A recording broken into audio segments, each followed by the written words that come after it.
I have lost count of the number of times I've had a conversation like this. Okay, so you're from the Creation Institute people? Yes, ma'am.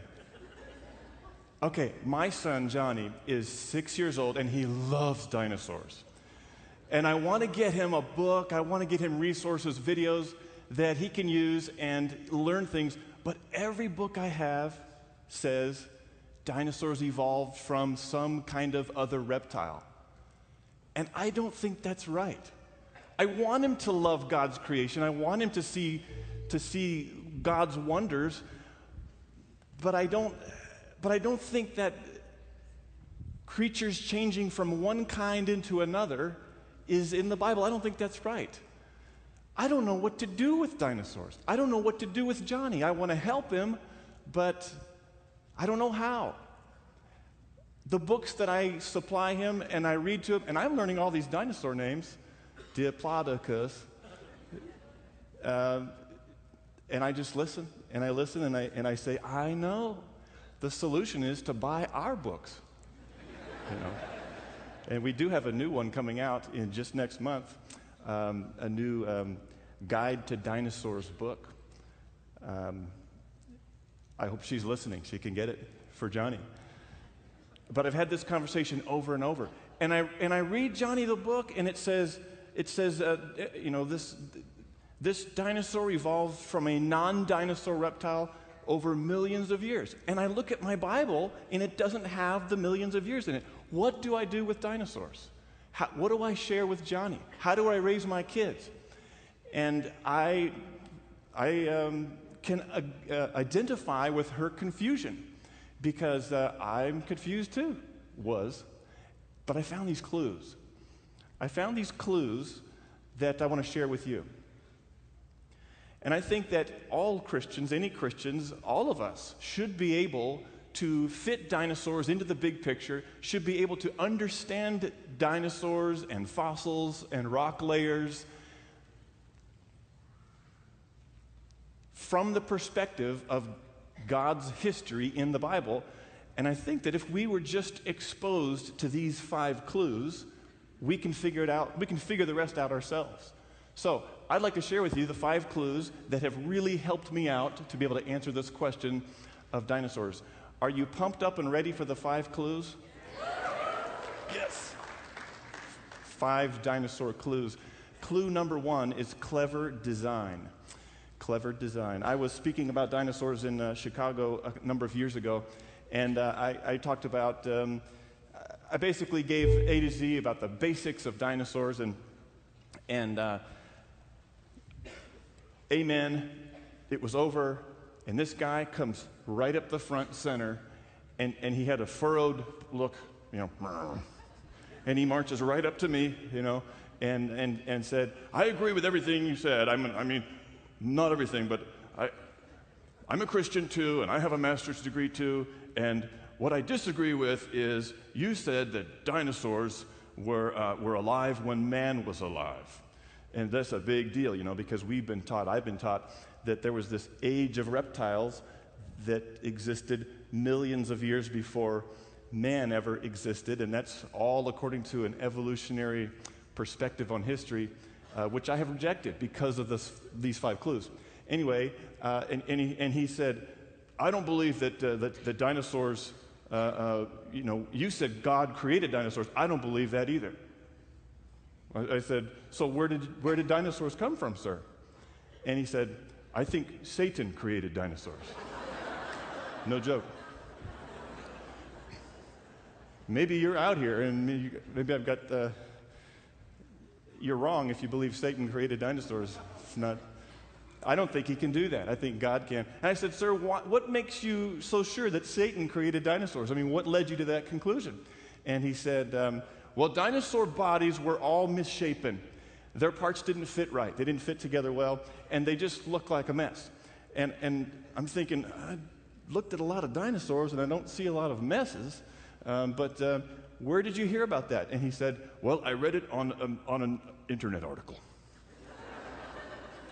Okay, the internet. So I checked out his internet article, and it was written by a guy who doesn't know what he's talking about. So, but I go and I look at these bones, and I look at the real thing, and here I am at the Carnegie Museum in Pittsburgh last year.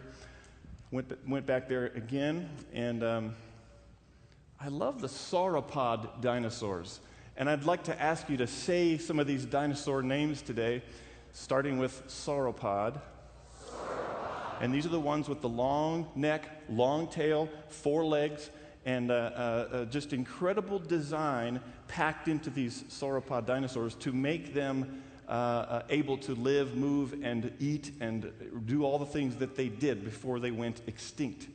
So let's think about the first clue, because this first clue, clever design, is going to tell us a little bit about the origin of dinosaurs, something important. I see clever design in the hips. I just really like dinosaur hips.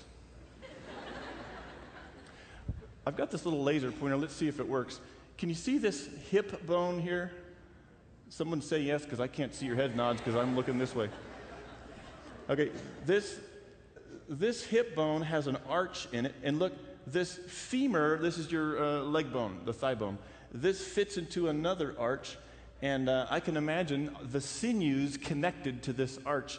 And of course, it reminds me of this picture I have embedded here of these ancient Roman arches,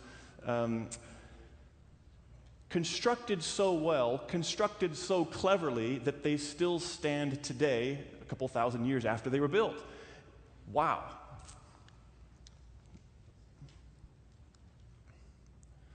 Let's get rid of that little window there. And we see this arch and pillar construction, arch and pillar, in order to do what? To support the aqueduct, to support an overlying weight. And this thing was a big animal, a lot of weight. So we need clever design. We need some kind of way to support all that weight, and the supportive structures are there. And I'm looking at the dinosaur's knees, and this dinosaur, secular scientists have done some good work, and they have looked at dinosaur knees, and they found that as the thing grew larger, the knee joint, the bones, actually grew wider to increase the surface area so that all that weight could stand on an appropriately sized pillar that supported his dinosaur weight. Clever design in the knees, the way the knees grew, the arch hip, the shape of that. What about these? These are the backbones, the neck bones, vertebrae.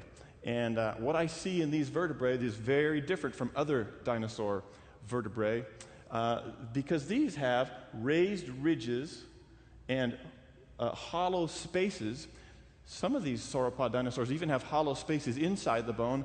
All of these design features in the vertebrae are for what? To save weight. They're weight-saving features. Otherwise, this poor guy, when he was alive, if he was misshapen, if he was not constructed completely, if he wasn't all put together, if he didn't have all these features all in place all at one time, including weight-saving features, I mean, imagine, he had this 30-foot long neck with solid, heavy vertebrae. What would happen? His face would lay on the ground, and all he could do is eat worms and grass, and he wouldn't do so well. But as it is, he's got everything he needs. He's got the pillar-like legs. He's got the hips. And he's got these amazing vertebrae that enabled him to stand in one place. And scientists, based on the skeletal anatomy, have calculated the range of motion that he could have had. And he could have stood in one place, eaten all the leaves on this tree, eaten all the leaves on this tree, and his legs just standing there, not having to walk around very much at all. Very clever design all throughout the sauropod and these other dinosaurs. And I'm thinking about clever design when I'm over at the, this is a rock shop in South Carolina, and I'm looking at this. What am I holding? It's a dinosaur egg. You guys don't know what a dinosaur egg looks like? It looks like a rock. I'm holding a dinosaur egg. At least that's what the sign says, dinosaur egg. It better be a dinosaur egg, because if it's just a rock, it's a really expensive rock. So I'm looking at it, and I'm thinking about it, and I'm going,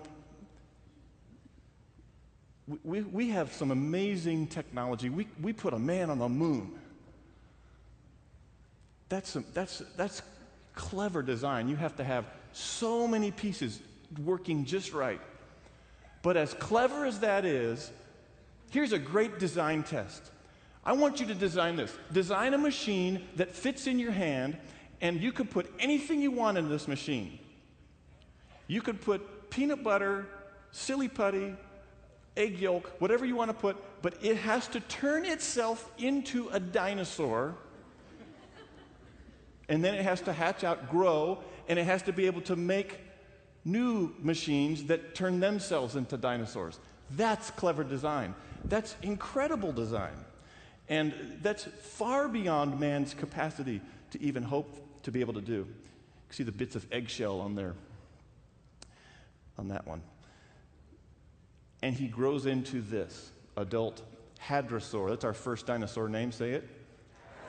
Hadrosaur. The duck-billed dinosaur. That was a duck-billed dinosaur egg there. And he had everything he needed. Clever design in the adult. Clever design in the egg. What else would we expect but clever design if we started from Genesis, which says, and God made the beasts of the earth after his kind. Beasts of the earth. What else qualifies as a beast of the earth than these dinosaurs? Absolutely. After their kind. Not between kinds. That's what we see. We see clever design. We emphasize these things in our books. One of our books is called The Fossil Record, written by ICR President Dr. John Morris. Have you heard this story? I went to the, what was the name of that museum? Downtown LA, California Science Center. Yeah, that place. Went there yesterday, and it was great. And of course, what do they have a display? A display showing that dinosaurs are alive today in the form of birds. Okay, so they're saying that dinosaurs evolved into birds, and I disagree with that. Did you know that you can refute that argument based on simple bird anatomy? And that's described in this book. So you'll have to read about it to learn about it. But every Christian needs to know this. This story does not hold up, and anatomy prevents it from working. We see bird fossils and we see dinosaur fossils, and they're independently, distinctly, cleverly designed. And we see, because of that clever design, you can't morph from one to the other. Amazing. That's the first clue. So the first clue is clever design, which is consistent with what? Not nature, natural laws working over millions of years, and random processes. It's consistent with super intelligence, crafting material, adding matter and energy together to build on purpose these dinosaurs. So it looks like creation to me. It looks like God made them, not Satan or nature. The second clue is catastrophic death. If you want to say that out loud, I'd be so happy.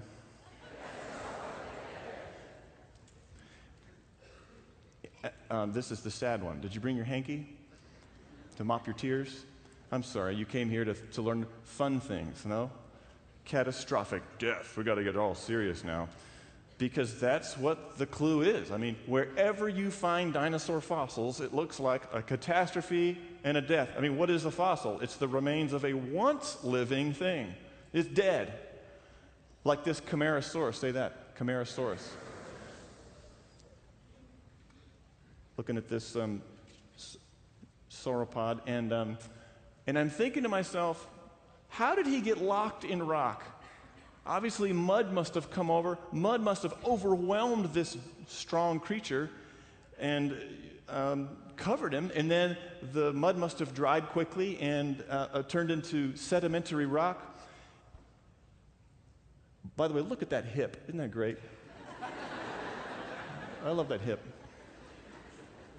Clever design in that hip, but catastrophic death in the way that he's preserved here. Does this happen today?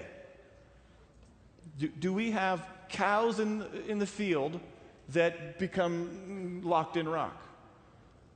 No, because today's processes, rain, snow, don't produce these fossils. We don't have this kind of catastrophic death, burial, and preservation. This is pointing to something unique, something very, very different than what happens normally according to everyday processes that we are familiar with. Something unfamiliar to us must have done this and done something else. And I couldn't put it more clearly than the way these scientists put it. The postmortem dorsiflexion disarticulated the zygapophyses such that it was preserved in a pose that was unlikely attainable in life. Clear as mud. In other words, whatever overwhelmed him and buried him, it was so catastrophic that it broke his neck. That's what that meant. Broke his neck.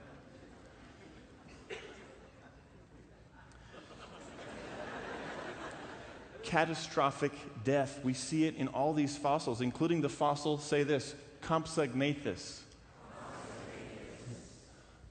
This is in the Jurassic Park movie. This is the little dinosaur that jumped all over the big fat guy and ate him. It was really creepy. Okay. Anyway, so these are the compies, and I'm looking at this text, which I got from the National Geographic book on dinosaurs. And here's what it says. Luckily for scientists who know everything, Compsognathus lived close to the shore of a calm lake. They were there. They saw it. They know. Calm lake. After death, the animal's body sank to the bottom of the lake, and the calm waters ensured that the bones were not broken before the process of fossilization, which probably takes millions of years, could begin. Now, I've seen a lot of calm lakes, and I've swam in them, and what's this? I've canoed. I remember canoeing in a calm lake, and I was the guy in the back of the canoe, and the guy in the front would take his paddle, dip it down into the bottom, and stir it up so that all the rising fumes would reach my nose right about the time we float over it. And sulfur and nasty mud and muck and worms and germs and stuff down there. And guess what? No fossils! What happens to a dead fish? What happens to an animal when it dies and sinks to the bottom of a calm lake? It gets metabolized. It gets scavenged. It rots. It does not turn into this fossil. I don't think this story is true. I don't buy this calm lake business because when I go to a calm lake, I don't see fossils. I see worms, germs, and mud. And these creatures are completely recycled into the environment. So we see Compsognathid-like dinosaur buried. Here's one from China here. And look, his neck is arched back. This is kind of a death pose that we see lots of dinosaurs in. And look, this guy with the long-tailed dinosaur, neck arched back. Yeah, I can see it now, you know.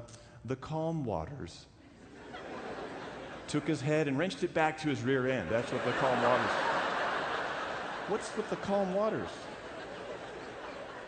Not calm. Catastrophic. Total catastrophe. Lots of mud, lots of water, moving that mud, and taking these creatures and bending them, and they're choking. This might be a death pose where choking, I can't get a breath, I'm breathing in mud. It's like, you know, draw the chalk line around the death scene, and you get a catastrophic death happening here. So catastrophe related and intense that you even have dinosaur bones that have been disarticulated, pulled apart, mixed with bones of other creatures, like frogs, turtles, lots of small mammals that might live in trees, swamp animals, fish, sea creatures, all mixed together along with plants. What's this plant? Palm tree. I show this to people in Texas and they go, I don't know. Palm tree, people. Go to California once in a while. What's below the palm? Fish. right there with dinosaurs. Swamp and sea creatures mixed together in mud.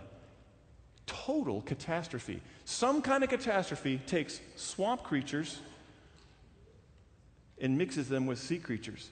This is Stan, the famous T-Rex, and he's on display at the Hill City Museum in South Dakota.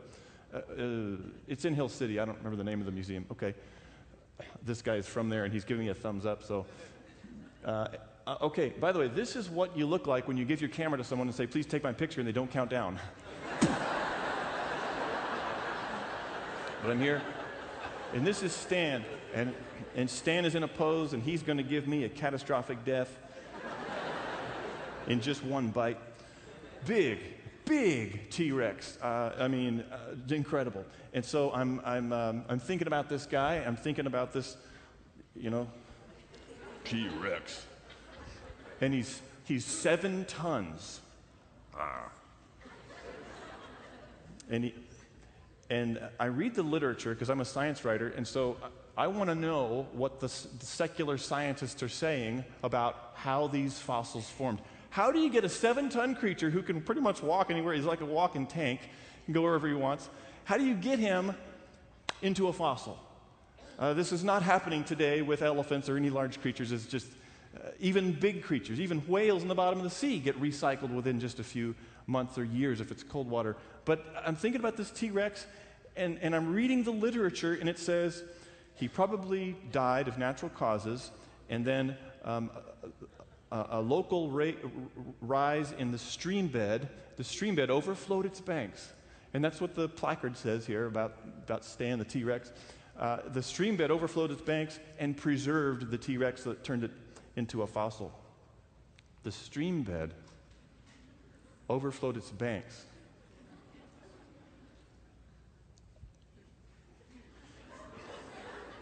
What is this? A little bit of water here. I'm just going to step right out of this. No problem. I'm 7 tons. See, what paleontologists don't understand is that T-Rex was from Brooklyn.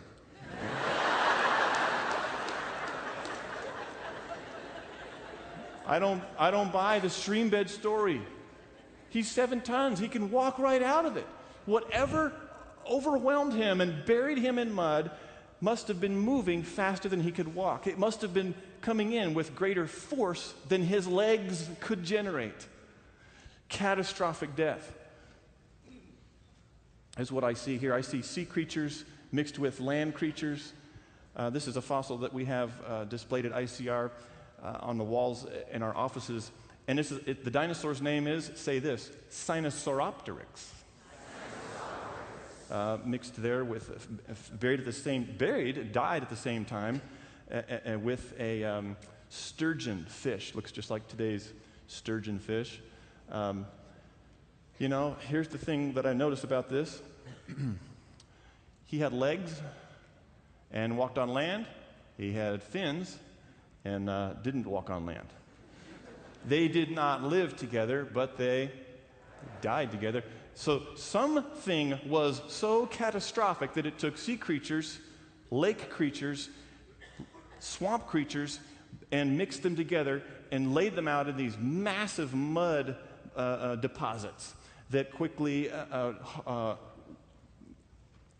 hardened into rock, dried, and then we get these fossils. That must have been what happened. Well, how do you get that much water?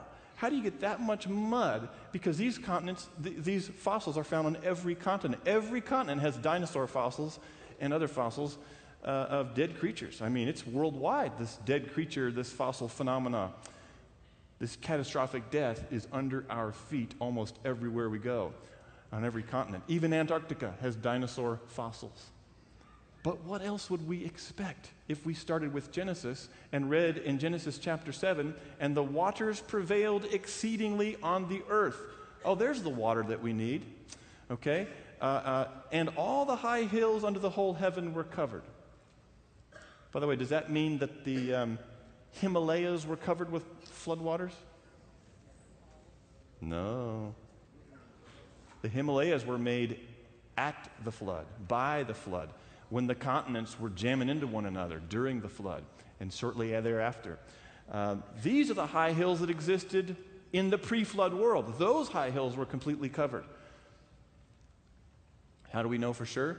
Because we have fossil sea creatures from the peak of Mount Everest. So Mount Everest was once bottom of the sea and getting sea creatures buried, but it was lifted up because of these massive, catastrophic, world-destroying forces. All flesh died that moved on the earth, even dinosaur flesh, even fish flesh. All these creatures worldwide died. Now, I just think that so few Christians have a firm grasp of the significance of this flood event.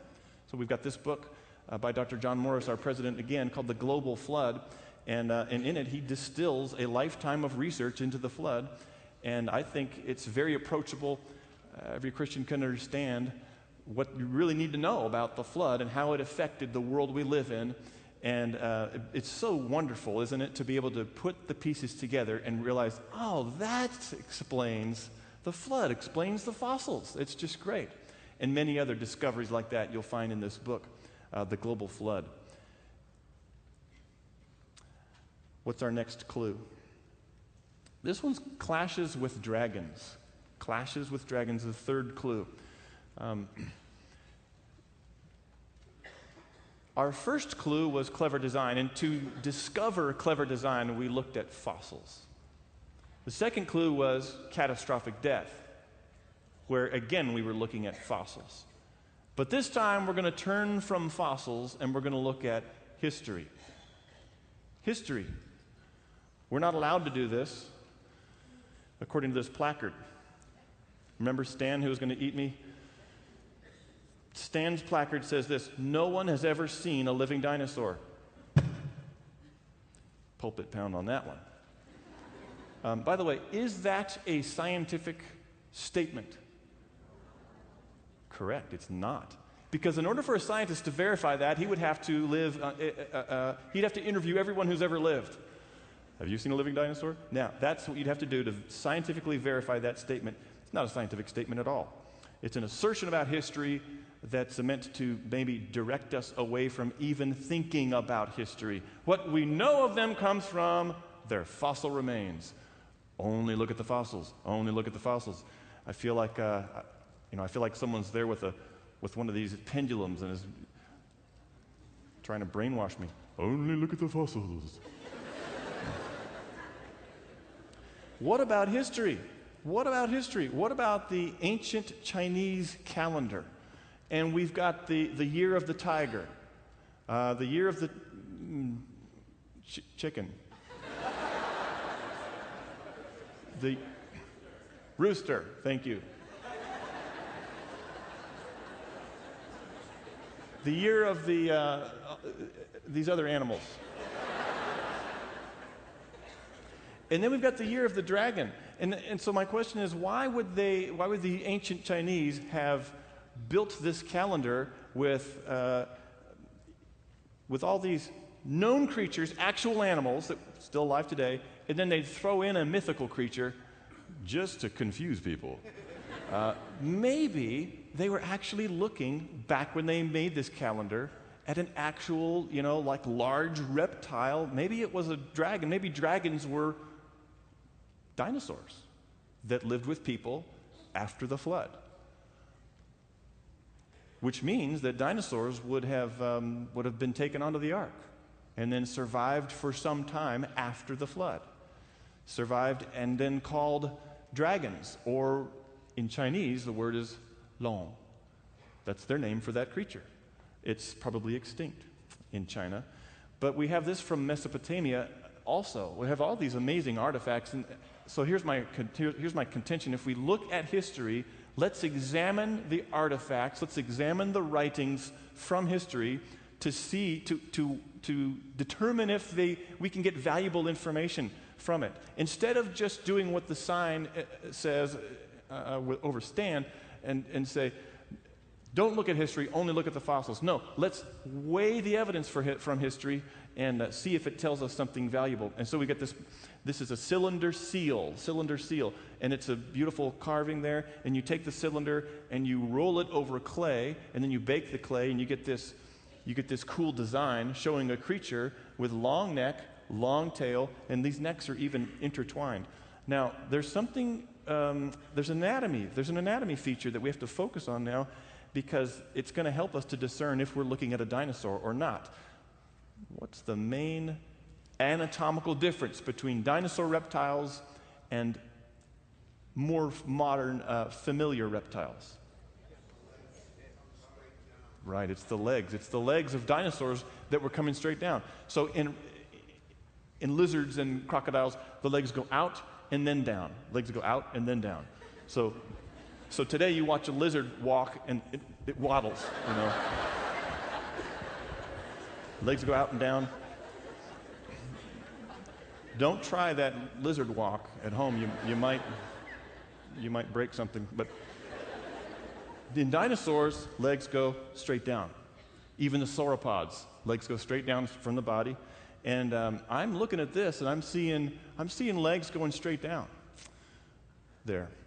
What is this creature that was carved in ancient Mesopotamia thousands of years ago? Whatever it was, it seems to look pretty familiar, pretty similar rather to this creature also, but this is carved thousands of miles away in England, and thousands of years later, but it's got legs that go straight down, long tail, long necks intertwined. It's been rubbed out because for hundreds of years people have been walking on the floor. This is a brass adornment around Bishop Bell's tomb, and it's right in the middle of the main aisle in Carlisle Cathedral. I guess when Pastor MacArthur dies, y'all should put him right here. Or why do we have pastors in the middle of the church? That's how they did it. I don't know why they did that, but people walked on that. Now it's covered with a rug.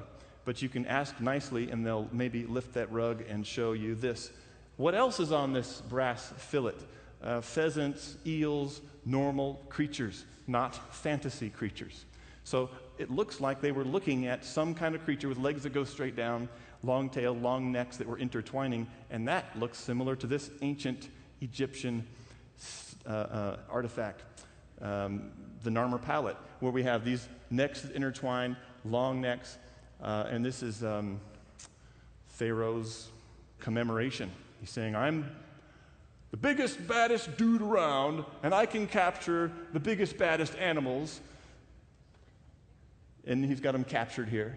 And I can defeat my enemies. And what is this thing? Why does it look so similar? Were these real creatures? I'm putting the question to you. I want you to find out for yourself. I want you to actually examine this clue from history, clashes with dragons. Every culture has legends of dragon encounters. Even North American, South American, Central American Indians, they all have their own names. Mishi-Biju is one of the North American Indian tribes for what we would call a dragon or dinosaur. You know, the word dinosaur wasn't invented until 1842, Sir Richard Owen. So the word dinosaur is a modern word, and that's why it doesn't occur in the Bible, which is the first translations, for example, the King James 1611, hundreds of years before the word dinosaur was even invented. So the King James Version has dragon in it, and maybe this is one here. This is from a medieval French castle, Château de Chambord. Kind of like saying that. But it's got the scales, so we know it's reptilian, and then it's got a long neck, long tail, and maybe these legs sort of go down and not out. You be the judge. Chateau du Blois, another French castle. You can go here, and it says it's Salamander. You can get a T-shirt that says, I saw Salamander Castle. Salamander. Salamanders don't have scales. I don't think this is much of a salamander. He's got teeth, scales, he's got a ridge on his back, real plants, real animals, foxes, deer shown on this tapestry, And look at the cute little baby one right there, like him. Now, don't say "aw," ladies, because he grows up and eats your kids. Hunting lodge here, medieval France, and I think they're extinct from France. I think they went extinct from England, but there's rich history of actual, what may be actual encounters with dragons, even in North America. So here I am preparing to do a backpack trip in New Mexico. I go every year with some buddies of mine and my slouching son. He's there with me. We named him Noah. We went to Painted Cave here in Bandelier National Monument and in New Mexico, because I heard that you can see these amazing paintings, and they're ancient and genuine. And I'm looking at some of these. It was a trek through the desert, and we ran out of water. But the good thing was it was only 20 miles, and we got lost, so it turned into 26. So no problem. That was one of the longest days of my life. But I got the pictures, praise the Lord, and I'm looking at some of these things, and I'm thinking, what is this? I mean, this looks dog-like. Maybe it's a wolf. This looks like a dude. And then he's got some sort of tether on this animal. Is it a kangaroo, or is it long tail, legs that go straight down? So I'm still thinking through what this is. Maybe these are animals that they saw and knew, but that are no longer with us. Maybe they went extinct several hundreds or thousands of years ago from North America, just like every other continent. What about South America? What is this guy? He's got a snake in his right hand, and then he's got a creature here with dermal frills, and then legs that go straight down, and teeth, obviously a reptile, and obviously stylized, but based on something, perhaps? Based on something real? Should we just dismiss all these artifacts and say, they can't be? Conservative, I read this recently in a conservative Genesis commentary. Conservative Christian, evangelical author, and it was a commentary on Job. And it said, the behemoth could not possibly have been a dinosaur because dinosaurs died 65 million years ago. That's what this thing said. That's called circular reasoning. You're assuming this history was true. You're not examining the evidence for or against it. You're just assuming that it's true and then going from there. That's backwards. Let's actually examine the evidence, and let's see if there really was this million-year history. Let's see if instead dinosaurs have survived into the very recent past along with man. We've got this amazing pillar in Cambodia at a temple called Ta Prohm, and what do we want to say about it? It's got a regular animals like a bull here and a parrot up here. And what's that? What is this on the pillar? I mean, you tell me what this thing is. What else? What other animal looks like that than the animals that we now only know from fossils? Very, very much like a dinosaur, legs that go straight down and the big plates on its back. Stegosaur looking to me.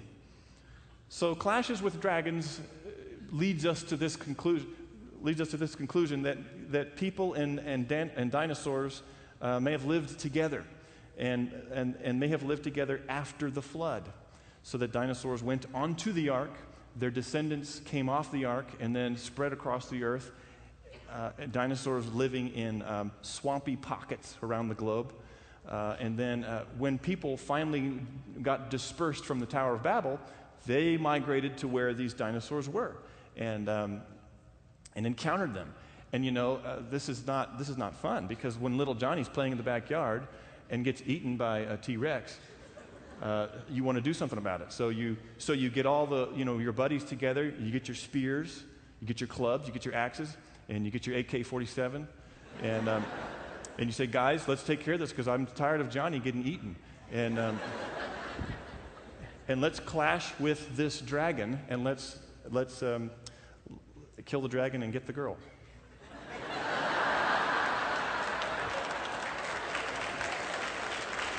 Third clue.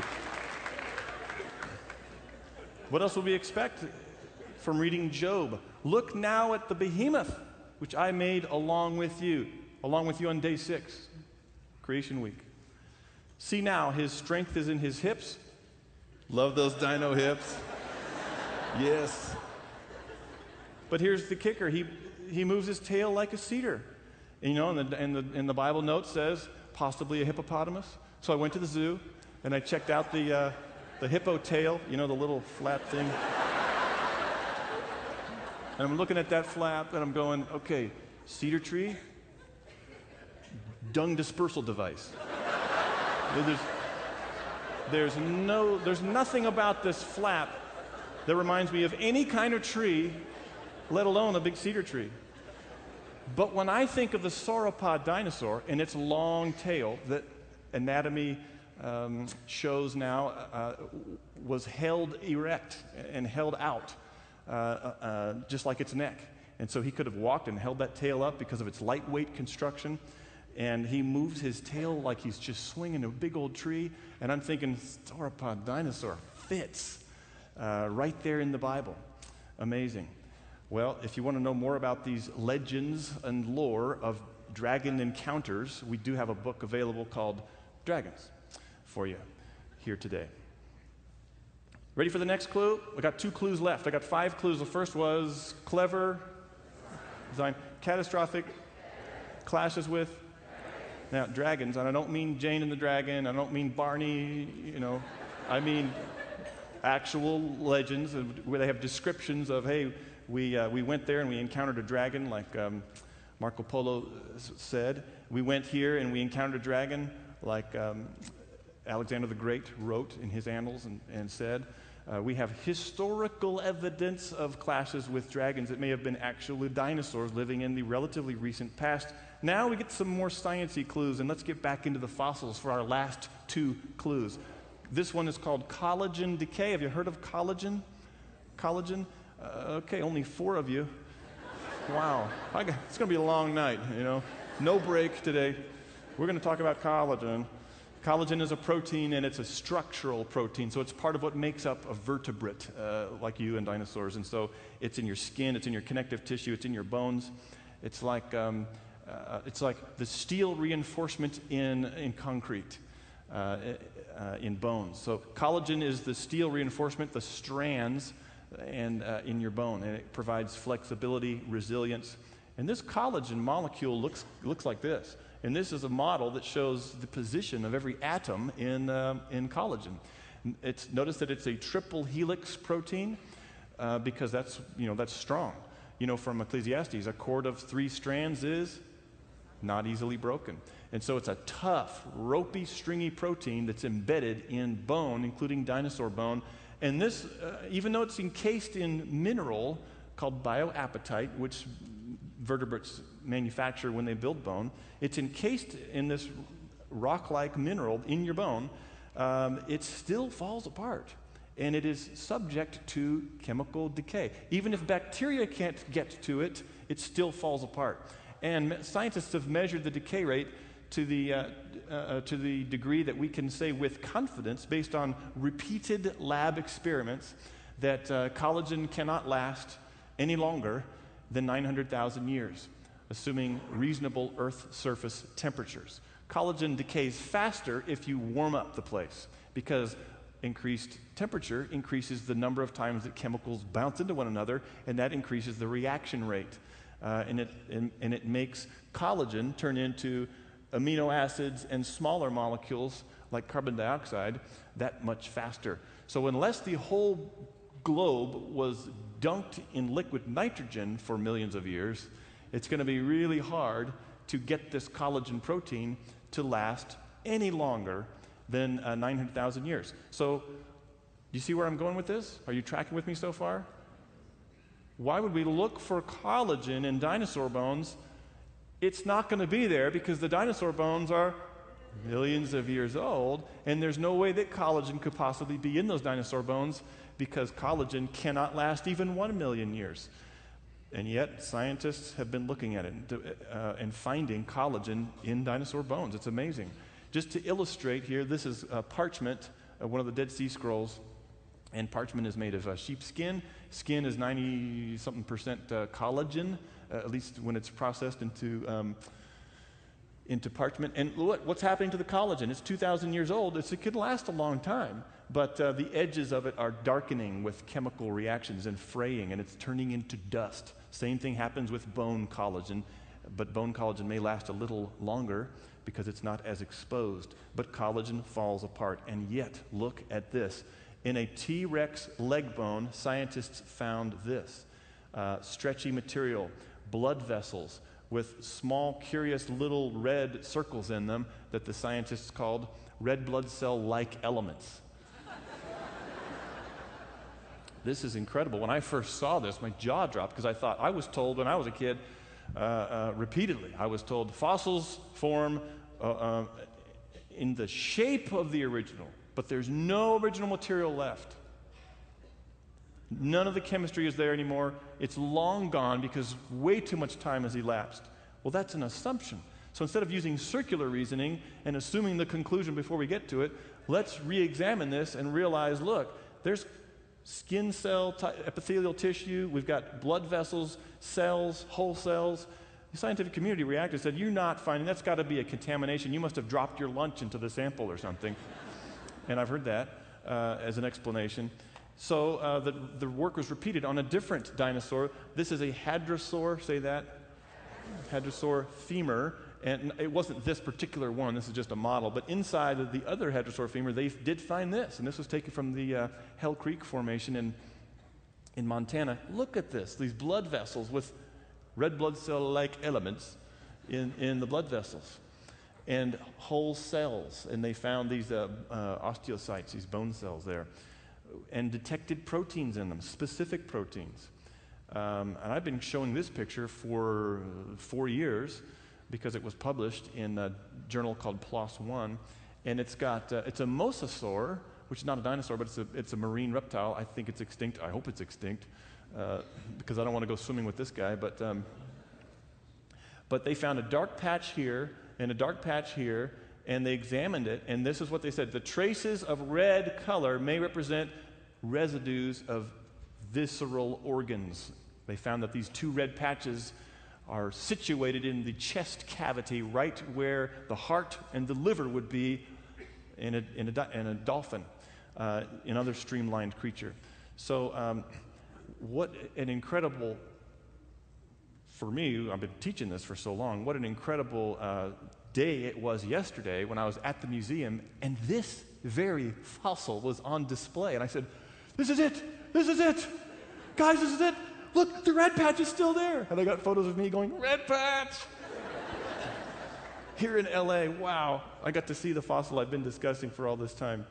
And all the other people that were in the room cleared out of the room. But I was jazzed, I'll tell you what, because this material, they detected hemoglobin decay products. Hemoglobin's another protein. This material shouldn't be there. They found residues of retina tissue, just dried down in the eye socket there. Just incredible. These things are all over the place. Here's another description of these proteins that were discovered and characterized from another T-Rex femur. And here's a picture of modern bone collagen. This is a technique called two-photon imaging that just takes pictures of collagen. And here's some from medieval. So what is happening here? The collagen levels are increasing or decreasing? Decreasing. Now, if we are able to use this image on a dinosaur fossil, do you think it would be less signal or more signal of collagen than medieval bone? Think it'd be less? Sure enough, it's down to little tiny drops, but it's there. Little tiny fragments of bone collagen from dinosaur sample. These things are all over. Let me show you this 60 Minutes clip here that illustrates what I'm talking about. Put some fragments of the bone in acid to dissolve away the outermost layer of mineral. But the acid worked too fast and all the mineral dissolved away. Being a fossil, there should have been nothing left. But there was, and it was elastic, like living tissue. This is the piece No. She showed us video she took under the microscope. That's really what happened? Yes. That's the dinosaur bone? Without mineral now. That's what was left. It looked like the soft tissue she would have expected to find if it had been modern bone. This was impossible. This bone was 68 million years old. So you see this and you think, what? You say I didn't want to tell anybody. that you'd be ridiculed, Yes. right? And so I said to my technician, okay, do it again. I don't believe it. And yet, in sample after sample, they were there. Things that looked suspiciously like flexible, transparent blood vessels. She finally mustered the courage to tell Jack. She said she dissolved the bone away and there were blood vessels. And, I was like shocked. How could that be? How could that be? That's right. The things Mary was finding inside dinosaur bones, Look at that. blood vessels, and even what seemed to be intact cells, pose a radical challenge to the existing rules of science, that organic material can't possibly survive even 1 million years, let alone 68 million. Mary, Jack, and their team put some fragments of the bone in acid to dissolve away the outermost layer. No, it does not pose a radical challenge to the rules of science. It poses a radical challenge to the assertion that these things are millions of years old. But that assertion is not we can't question that. I tried to question it with this young lady. This is a hadrosaur mummy. I mean, it's naturally mummified, just dried down, not mineralized the way I was taught dinosaurs are mineralized. It's a rock in the shape of a dinosaur. No, this is just skin, flesh, bone, original stuff, original tissue there. And I asked this lady, this museum docent, the volunteers at the museum, and I'm at the Natural Museum in Houston, and I asked this gal, who's a paleontology student, I said, have you heard about collagen in dinosaur bones? This is exciting, cutting-edge paleontology. Have you heard about these soft tissues and things like that in the T-Rex or the hadrosaur? And she said, yeah, because she has to say yeah because she's the paleontology student and I'm just some dumb guy walking around the museum. And I said, well, how do you explain that? And I said, how do you explain how you still have soft and flexible original biochemistry in these fossils? And she goes, well, it's probably not actually original and soft because they're fossils and fossils are just rock. So, okay. Shame on her paleontology professors for not telling her what the literature is reporting over and over. And I stopped collecting in 2011 dozens of reports of original tissue fossils, original proteins in these fossils. I could double this list now, and I probably need to. The science of collagen decay, therefore, leads us to this conclusion. This is our fourth clue. Fourth clue, collagen decay leads us to suggest that we have scientific evidence from the fossils themselves that they can only have been there for thousands of years, that they cannot have been there for 1 million, let alone 65 or 100, or one fossil they found is 180 million years old. That's its age assignment, and collagen's still in it. Wow, no, that's not 180 million years old because it's got collagen. Collagen can only last 900,000 years, so it's younger than hundreds of thousands of years. And now 900,000 is a max top end shelf life for collagen. Can it last thousands of years? Someone say yes, yeah? Yeah. Could it have lasted since the flood 4,300 or so years ago? Yes, it could be there from the flood. We know that from the science of collagen decay, but it can't last 1 million years. And this reminds me of what Jesus thought about the age of the earth when he said, but from the beginning of creation, God made them male and female. What's the name of the male? And the female. But from the beginning of creation, God made them Adam and Eve. From the creation week, right at the beginning, But Jesus wasn't a scientist, so he probably didn't understand Earth history. So he probably meant to say, did Jesus really say that? He probably meant to say, but billions of years after the Big Bang beginning, God made them male and female. That's what we're told we have to believe. It's not what Jesus said. Jesus took history, he took Genesis, and he believed it and taught it, as did all the New Testament authors. We learned that yesterday. Wow. We should know this stuff. We should know about original tissues in fossils. And we should have this explained so that little Johnny gets it. I have some resource I can give my kids, and a family-friendly resource. We could even use it as a gift. Guys, please check out this book called Creation Basics. We cover these topics and many others in Creation Basics. What about the Big Bang? Are there any problems with the Big Bang? Should we as Christians follow along with Hugh Ross and say, yeah, we got to go with the Big Bang? All these questions, many of the most basic questions of creation are addressed in Creation Basics in a visually appealing way. Check out that book that we have for you today. Now the last clue, are we sad that it's coming to an end? Please be sad, it makes me feel better, is carbon decay. And not only do we have collagen decaying in these dinosaur bones, but also radioactive carbon. And that radioactive version of carbon is called carbon-14. But the shelf life of carbon-14 is not as long as it is for collagen. Collagen can last hundreds of thousands of years, but detectable amounts of carbon-14 disappear after a maximum shelf life of 100,000 years. Should we expect to find any carbon-14 in dinosaur bones if they're millions of years old? No. Should we expect to find any carbon-14 in dinosaur bones if they were deposited by the flood 4,300 or so years ago? Possibly, yes. Let's check out and see. So we did that. So I have a hadrosaur vertebra. That's me. That's my watch. Same me.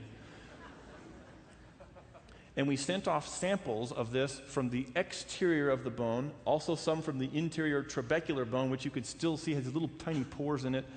And we sent these samples off of bone material to University of Georgia a carbon dating lab facility using a third party.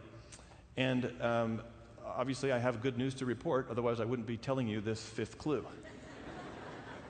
We found carbon-14 in hadrosaur. It's in there. It's still in there.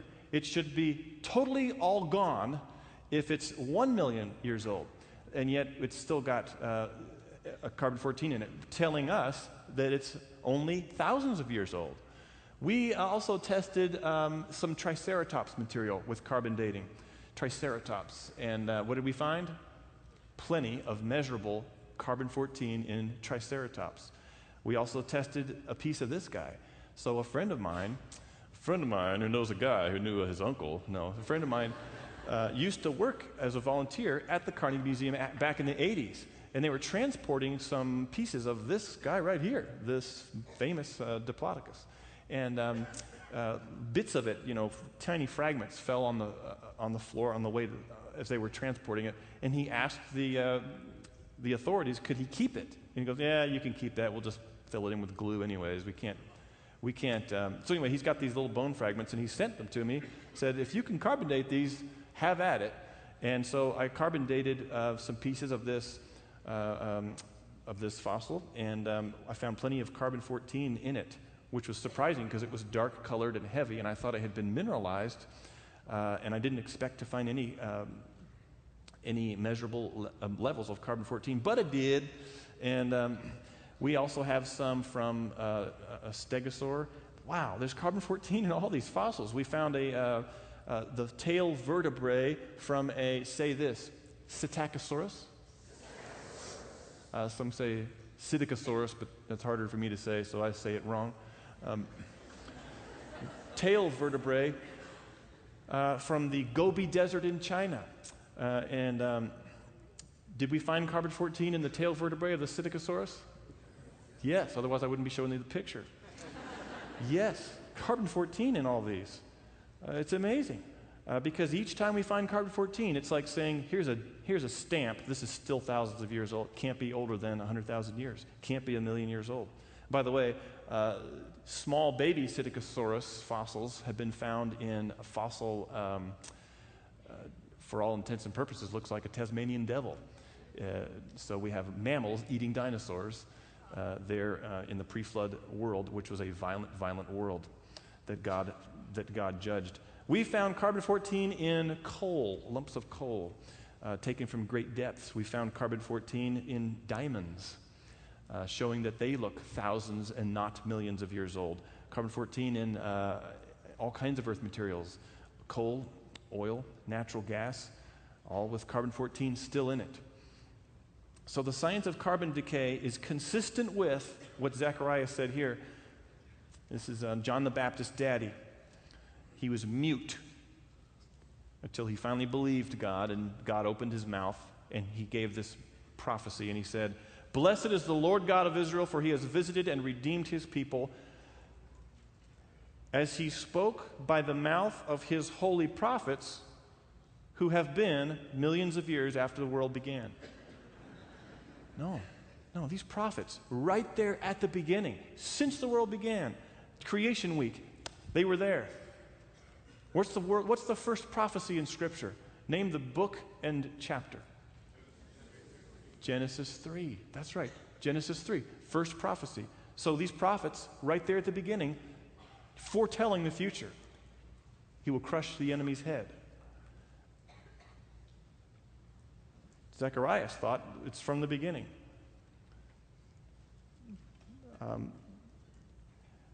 Our free monthly magazine, we really want you to sign up for it.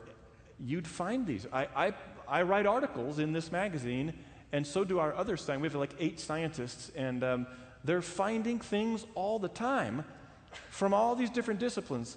Blue stars in space look like they're young. The decaying genome, your genetics, look recently created and falling apart. They look young, thousands of years, not millions.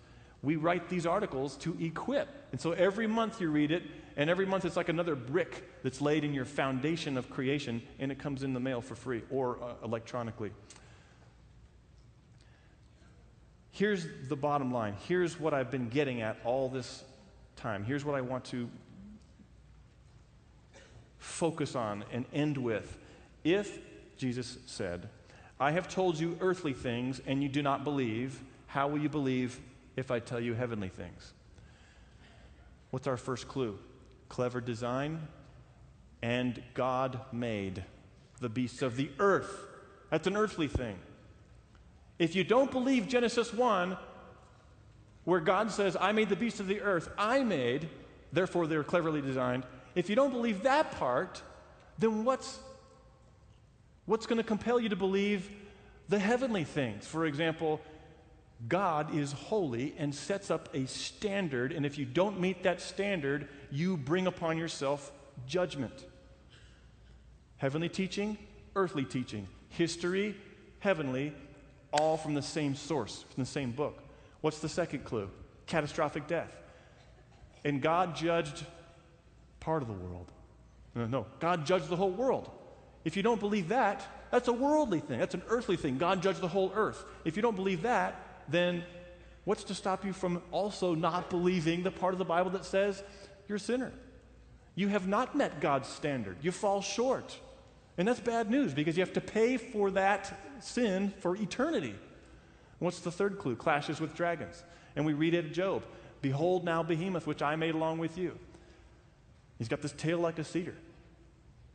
I made along with you when I was making the heavens and the earth. This behemoth is an actual earthly creature. It's an earthly thing. If I've told you of earthly things like behemoth and you do not believe, how will you believe if I tell you heavenly things like, yes, God's holy. Yes, he's got this standard that you've fallen short. But he provided an escape. He provided a substitute. There's a solution to your sin problem. That's good news. And the earthly news and the heavenly news come from what? The same source, the same book. It's the same Bible. And we think about the sciences of collagen decay and carbon decay, which point us to the earth age. And if the Bible says one thing about how long it took God to make it all, he spoke and it stood fast, Psalm 33, instantaneous creation. For in 6 days the Lord God made the heavens, the earth, the sea, and all that is in them, rested on the seventh day. That's why we call it the Sabbath day, and we keep it holy. Exodus 20:11. So the timing, if you don't believe the timing of when God and how long it took God to build the creation, then and build the earth, that's an earthly thing. If you don't believe the timing about the earth, then what's to stop you from also not believing the fact that you can be saved from your sins by trusting in Christ, who took your penalty on your behalf? They're from the same book. They're from the same source. But the good news is we have science, we have history, we have collagen decay, we have anatomy, we have plenty of places we could look, finding these clues that confirm, guess what? Good news. Everything that the Bible says about the earth, all the earthly things, they jive with what we know from what we can observe. The clues confirm the earthly things in the Bible, so we can trust the earthly things. We can trust the timing of creation. We can trust the how and when of creation, with the fact of creation. We can trust the earthly things in the Bible. Therefore, we can trust everything in the Bible. That's good news. That's what we're all about at the Institute for Creation Research, and that's the news that we want you to be passionate about, to know, to absorb, to transfer to the next generation. And that's why we want you to get these resources that we have for you, including the Unlocking the Mysteries of Genesis set of 12 DVDs, television quality production, 12 episodes, 24 minutes each. We brought that for you. We have Creation Basics, the color picture book, and then a companion book that goes along with it. I wrote a chapter in the Basics and Beyond companion book on dinosaur feathers. Have you heard about dinosaur feathers? I don't think they're real. And I explain what there are secular scientists who don't think dinosaurs had feathers. And so I just tell you what they said. And from the mouths of the enemy come their own refutation. And this is in Basics and Beyond. You've got to be thinking right now, I know some of you are, well, if collagen decay and carbon decay indicate that dinosaur and other fossils are young, thousands and not millions of years old, what about radioisotope dating like uranium decay? Doesn't that prove millions of years? We cover that in Basics and Beyond, and we even have our physicists talk about it in Unlocking the Mysteries of Genesis. And if you buy any of these products, you get the cellophane wrapper free.